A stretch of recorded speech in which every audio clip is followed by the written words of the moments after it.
já votaram para conhecer da impetração. Conhecendo. Ministro Ricardo Lewandowski.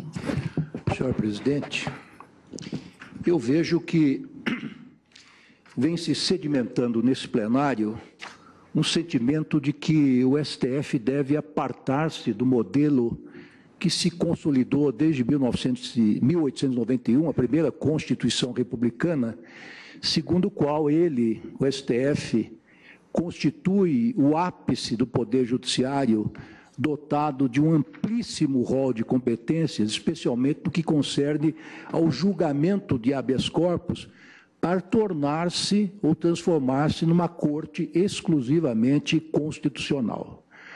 Com relação ao habeas corpus, gostaria de lembrar que a ideia, o entendimento da amplíssima cognoscibilidade dos HCs foi recentemente reafirmada pelo plenário desta Suprema Corte no julgamento do HC 152.752, em 22 de 3 de 2018, por expressiva maioria. Portanto, nós reafirmamos que faz parte da história desta Corte exatamente o deslinde dos HCs tal como nos são apresentados.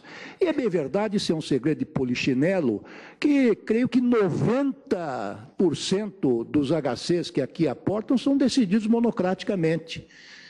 E uma grande maioria deles não são conhecidos. Portanto, os números que foram veiculados por alguns ministros, a mim não me impressionam. A tese de transformar-se o Supremo Tribunal Federal numa corte exclusivamente constitucional é uma tese bastante interessante e, quem sabe, ela pode ser cogitada pelo próximo Congresso que vai ser empossado agora em 2019. Transformar o Supremo Tribunal Federal numa corte que julgue apenas teses. Mas aí, senhor presidente, eu penso que nós temos que adotar o modelo que hoje vinga na maioria dos países europeus e também na grande maioria dos países americanos, e é uma corte constitucional situada fora da estrutura do Poder Judiciário, coadjuvada por um Conselho Nacional da Magistratura ou do Judiciário, também fora da estrutura do Poder Judiciário, cujos membros têm mandato. O CNJ, inclusive, o Conselho Nacional da Magistratura, como nos demais países, é integrado majoritariamente por parlamentares e por representantes da sociedade civil. É uma tese deveras interessante. Eu penso que uma corte que pretenda julgar apenas teses não precisa de mandato. Não é preciso mandato para isso. Não precisa de vitaliciedade. Pode, como existe, como só ia acontecer em outros países, pode ter os seus membros nomeados por um prazo certo, Então, senhor presidente, eu penso que essa é uma tese interessante, mas não condiz com o modelo que praticamos desde os primórdios da nossa República, mas acho que é algo que pode perfeitamente ser cogitado, mas nós temos que realmente dar consequência a esse passo, se é que queremos dar esse passo. Então, é preciso criar uma corte constitucional fora da estrutura do Poder Judiciário, cujos membros sejam dotados de mandato, 8, 10, 12 anos. Pois não. Se me permite, esse debate nós já tivemos na turma a propósito dessa questão, em função da variedade de posicionamentos e da contaminação de um entendimento em relação ao outro da primeira e da segunda turma. E aqui é interessante, os fundamentos de fato são diversos e, portanto, não pode ser conhecido, ou o que nós estamos inventando é um modus de não conhecer de habeas corpus. Aí seria mais sincero propor a declaração de inconstitucionalidade do habeas corpus. Não permitir que se faça habeas corpus, porque passou a ser grandemente vantajoso, inclusive perante a opinião pública, não conhecer de habeas corpus. Porque veja o que vai acontecer. Amanhã, e estamos num caso emblemático, Porque tudo se fez para não julgar este caso. Primeiro defere-se para o pleno. Não se coloca em pauta, não se julga. Depois se dizem, bom, mas tem essa objeção. Tem essa objeção da sentença. Daqui a pouco, pelos mesmos fundamentos, o segundo grau. Então, que tipo de corrida nós estamos impondo ao paciente?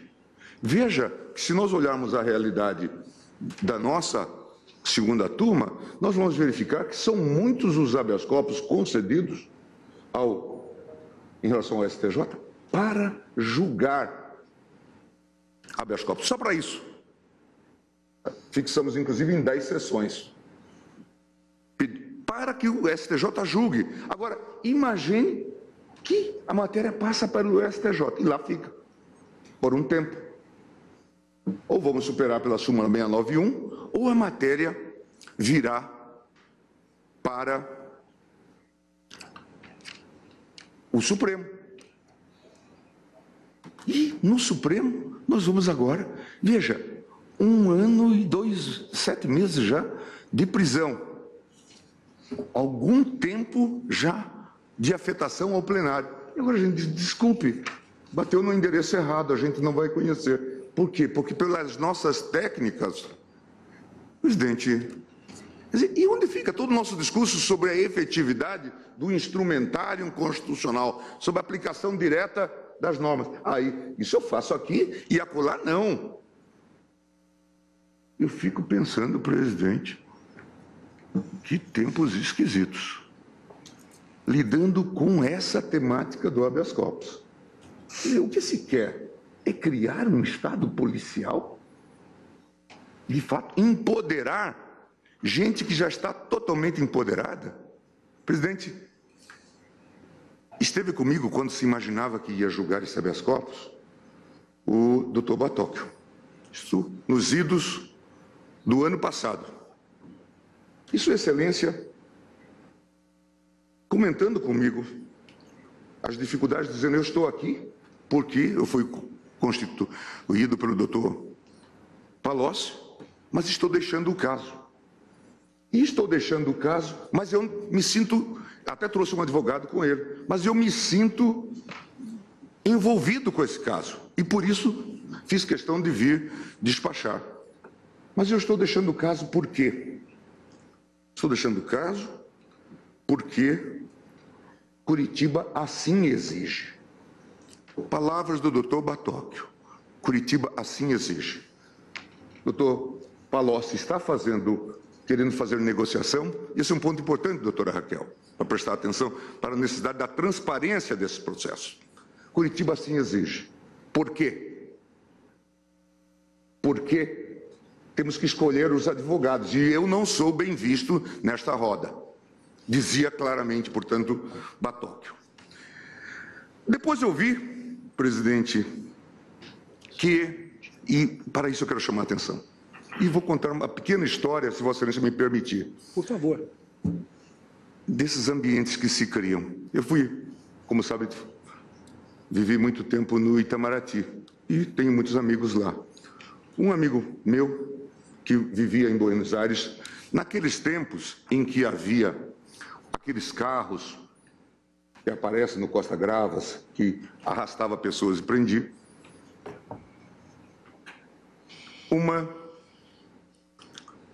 aconteceu a seguinte situação.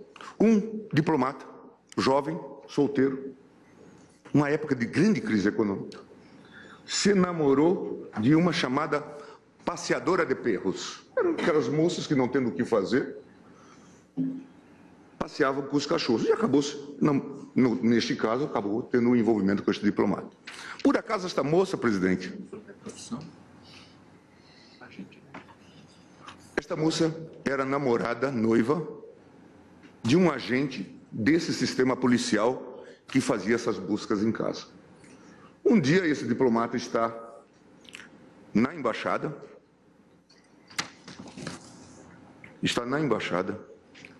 e toca o telefone. Era a dona do seu apartamento, que vivia também no prédio.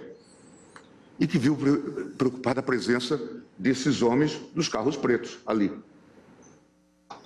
Quando isso foi avisado à embaixada, ninguém teve dúvida. Pegaram este rapaz com a roupa do corpo, colocaram em Ezeiza e mandaram-no para o Brasil, porque sabiam que ele seria eliminado. Era o grupamento sendo utilizado, veja, para outras finalidades. Para outras finalidades. O que acontece quando nós começamos a fazer aquilo? Eu estou vendo. Portanto, aqui o que o Dr. Batoc fez, com a seriedade do grau, foi dizer que estavam escolhendo advogados para a delação, ou que aqueles que não poderiam sê-lo. Veja aqui como esse sistema vai engendrando armadilhas. E na medida em que nós diminuímos a nossa competência, nós estamos alimentando. É o ovo da serpente. Uma notícia antiga, a doutora Raquel deve conhecer, de 13 de maio de 2017, na notícia Painel, e essa história os advogados continuam falando sobre ela agora.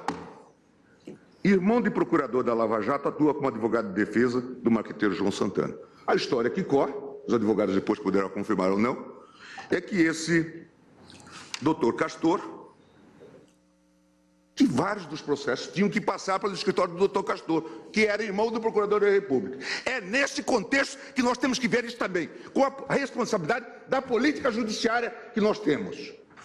Se nós deixarmos de acompanhar esses... E depois, quando isto foi denunciado, de que este advogado era um advogado ativo nesta relação, se disse, continua-se a passar pelo escritório do Dr. Castor, só que agora de forma clandestina. Se nós começarmos a empoderar essa gente, não conhecendo habeas corpus, impedindo, tornando isso uma corrida maluca do ministro Lewandowski, nós vamos estar empoderando. Não queria falar sobre isso mais de uma vez, doutora Raquel, mas a corrupção já entrou na Lava Jato, na Procuradoria.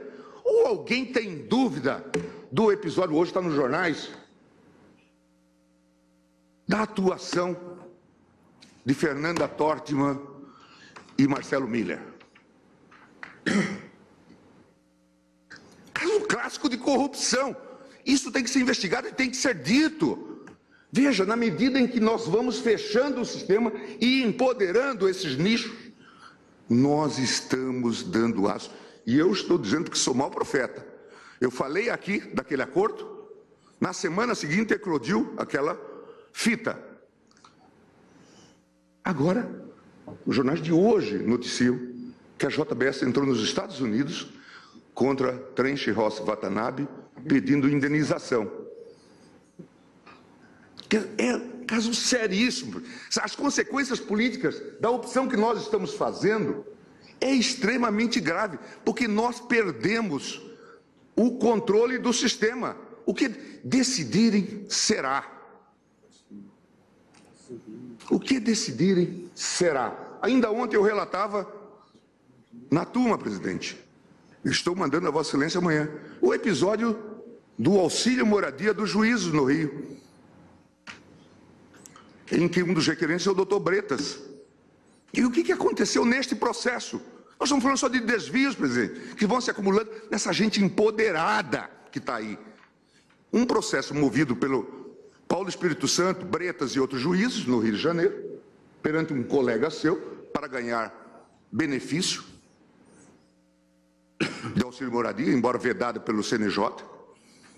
Ele não teve, houve a liminar concedida e depois o mérito. A AGU não recorreu. Também não houve recurso de ofício. E deram o processo como trânsito em julgado.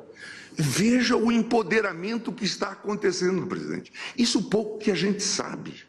Pouco que a gente sabe da conversa com os advogados, que certamente têm todos os seus cuidados em relação a isso. Então, é grave a consequência, gravíssima a consequência.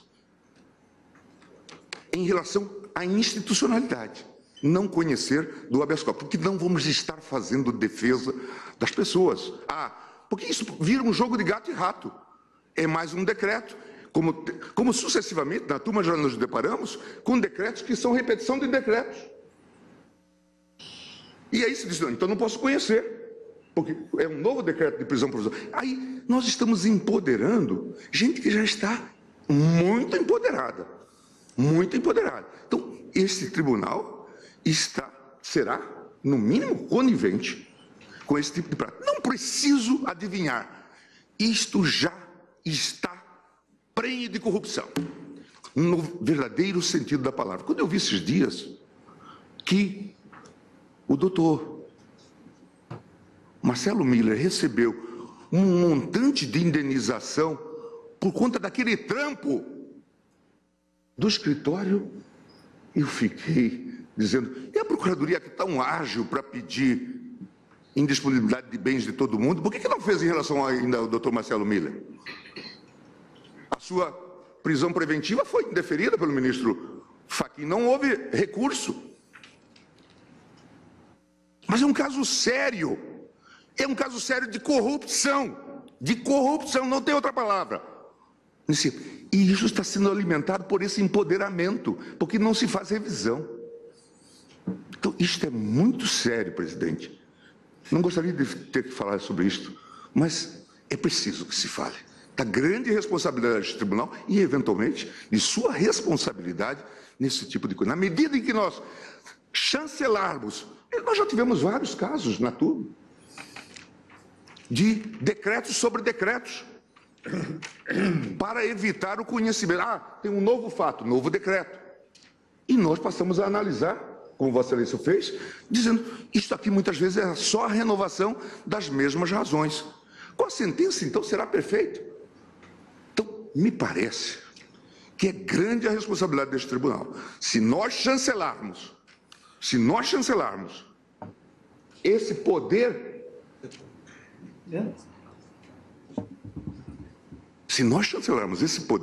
e tornarmos, portanto, impossível a concessão de ordem em casos que tais,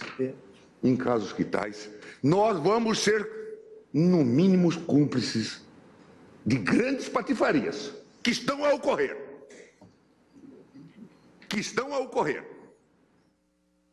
O caso do doutor Castor, lá em Curitiba, o caso Miller aqui.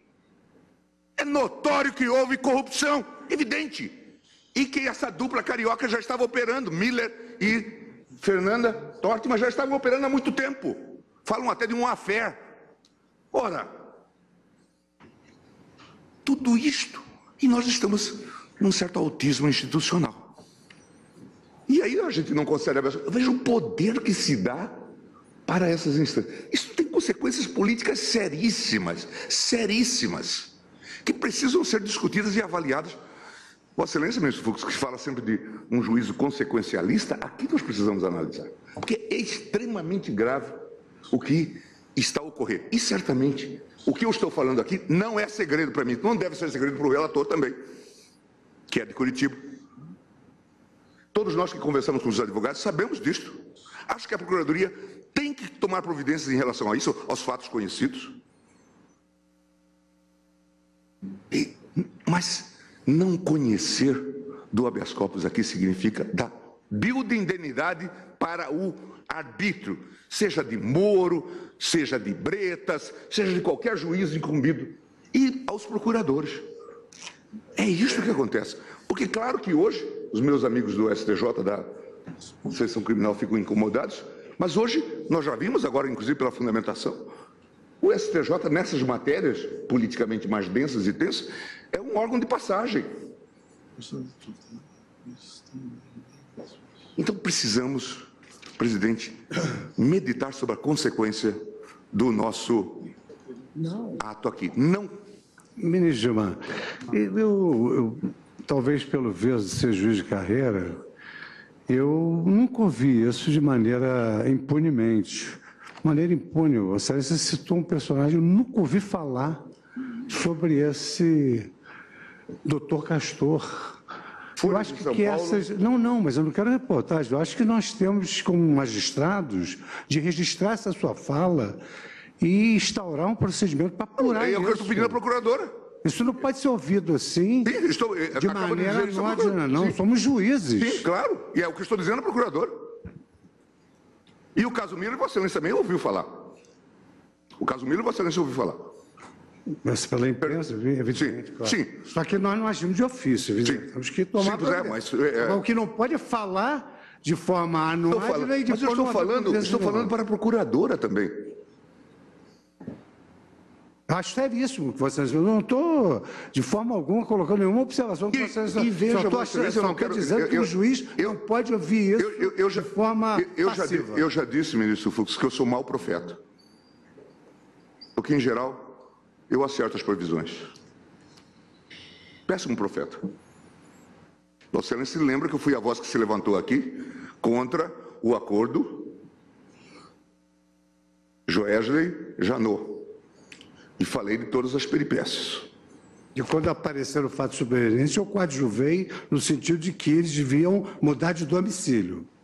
Então, veja, portanto, que e eu não sabia de nada, ninguém tinha me contado das fitas, da autogravação, daquela experiência jurúnica e coisa do tipo.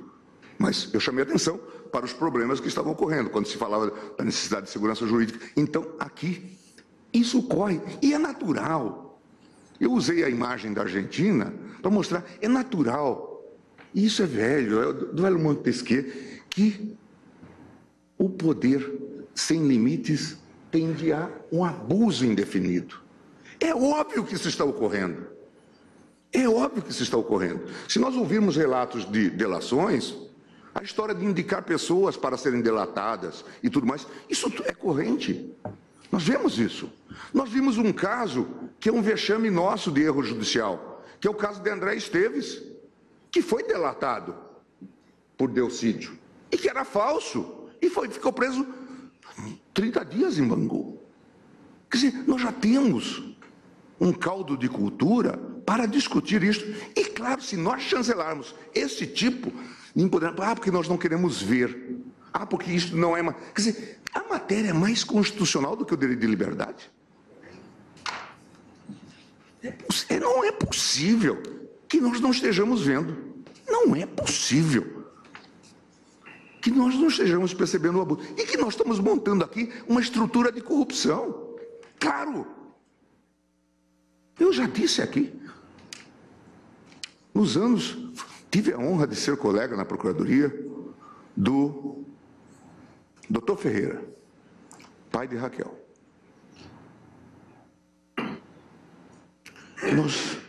E ele, inclusive, era um personagem, enquanto atuava lá, muito associativo, trabalhava com as pessoas, fazia funcionar a associação, numa época que a associação não era uma entidade política, era apenas uma entidade associativa.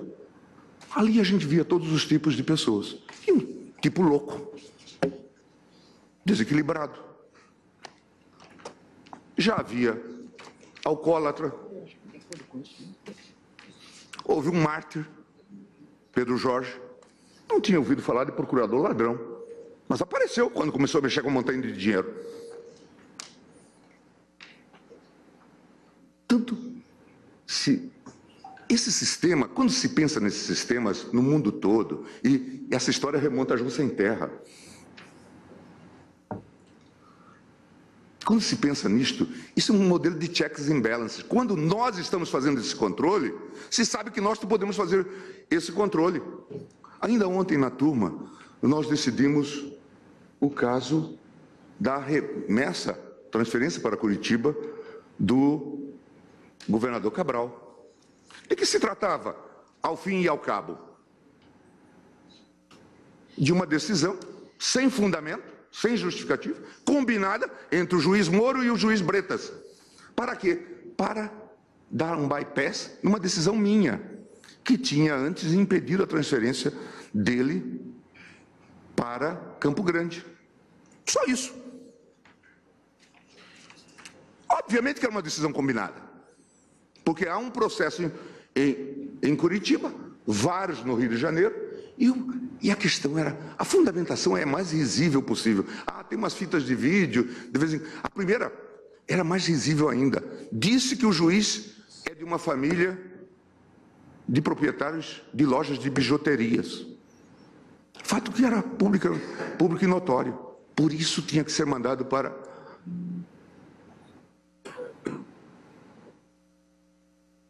Campo Grande. E veja, todos sabem aqui, eu mal conheço o Cabral. Não tive convivência com ele, estou só relatando os fatos. Não estou analisando quantos crimes ele cometeu ou deixou de cometer, estou falando apenas da questão estrita processual. Como que esses abusos vão se perpetrando? Tanto é que eu não tive dúvida. E aí, como reação, inclusive, para mostrar o poder, o empoderamento dessa primeira instância, o que fizeram? Não só contentes com a transferência, o algemaram e o acorrentaram. Eu nunca tinha visto isso em todos os anos. O que eu fiz ontem? Com o apoio da turma, abri inquérito para isto. Exatamente, Vossa Excelência tem razão. Abri inquérito presidido por mim, aqui, para saber por que foi feito isto. Então, veja, Vossa Excelência, que os abusos estão aí. Nós não queremos vê-los. Nós não queremos vê-los. Então, é extremamente grave do que se trata. Este caso de Palocci, com essa peripécia toda, de idas e vindas, afeta o plenário, mas não julga no plenário. Agora vem ao plenário e diz, não, nós não vamos conhecer. Como? O que nós estamos fazendo com o habeas corpus? Ah, não, mas o habeas corpus não é da competência do Supremo. O que é o ethos desse tribunal ao longo da história, se a gente tiver um pouco de respeito à história do tribunal? E esse tribunal só não é menor porque ele é composto por as figuras que o compuseram no passado. É isso que nós precisamos. Quer dizer, não há nada mais importante na doutrina do tribunal que foi construído do que o habeas corpus. Virar as costas para isso é, de fato, encerrar uma fase histórica. Esse tribunal é um pouco fechá-lo. Portanto, todas essas invencionices procedimentais, desculpe a expressão, para não conhecer de habeas corpus, na verdade, não mata apenas o Instituto do habeas corpus, é um pouco a morte deste tribunal. Obrigado pela parte. Vamos estar a validar esse tipo de expediente. Ou isso se faz a vero, ou nós vamos ter a toda hora uma mente criativa fazendo aliterações, mudanças pequenas, para dizer é um novo fundamento. Com o ânimo de não conhecer de habeas corpus, e eu entendo, no julgamento das ADCs, do habeas corpus, no caso do ex-presidente Lula, eu falei da mídia opressiva. A gente vê gente, presidente, de Tribunal Superior, que diante de habeas corpus hoje treme de medo. Não faz muito eu vivi isso lá no eleitoral. Implorei a um colega que trouxesse o caso Garotinho. E ele pedia, pelo amor de Deus, que não pedisse a ele isso. E eu arquei com o ônus de decidir. Queria que ele dividisse as suas angústias com o colegiado. Não vou citar nome, mas é essa a realidade. As pessoas hoje estão com medo. Juízes com garantia de vitaliciedade estão com medo. Estão com medo do Jornal Nacional, estão com medo da Folha de São Paulo.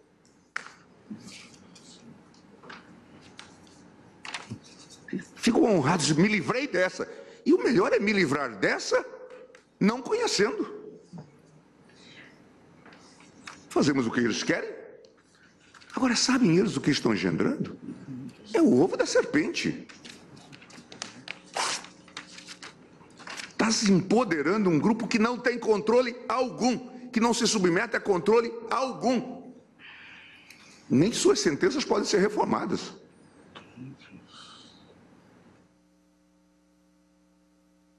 Esta é uma questão seríssima. Agora, veja, na pura teoria dos jogos,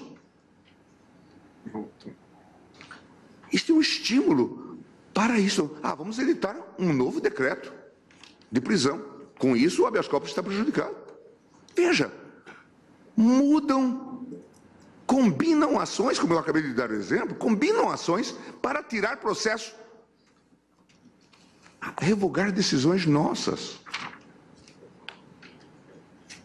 Com a maior tranquilidade. Por quê? Porque estão bafejados pela opinião publicada. São os falsos espertos. O professor Hess, na força normativa da Constituição, cuja tradução eu fiz, dizia que o descumprimento da Constituição é um vilipêndio do Estado de Direito. As espertezas fazem mal ao Estado de Direito. O Estado de Direito não... As espertezas são boas para Neymar, para Cristiano Ronaldo, no futebol, não no Estado de Direito. Não conhecer de habeas corpus para atender a esses desígnios, presidente, é extremamente grave. Por isso, com essas observações, nós estamos descaracterizando o habeas corpus tal como nós o fizemos ao longo da história. Se nós olharmos o processo constitucional brasileiro, na verdade, ele é um desdobramento, e eu falo com a autoridade de quem conhece essa matéria, aqui no mundo, do habeas corpus. É do habeas corpus que nasce o mandado de segurança. É do habeas corpus que sai a doutrina brasileira do habeas corpus. É do habeas corpus e a disciplina do mandado de segurança que vai se fazer a representação interventiva. Inicialmente, a primeira lei que tratou da representação interventiva dizia: aplica-se a lei do mandado de segurança. Portanto, isto é a matriz do processo constitucional brasileiro. E nós agora estamos dizendo: não se deve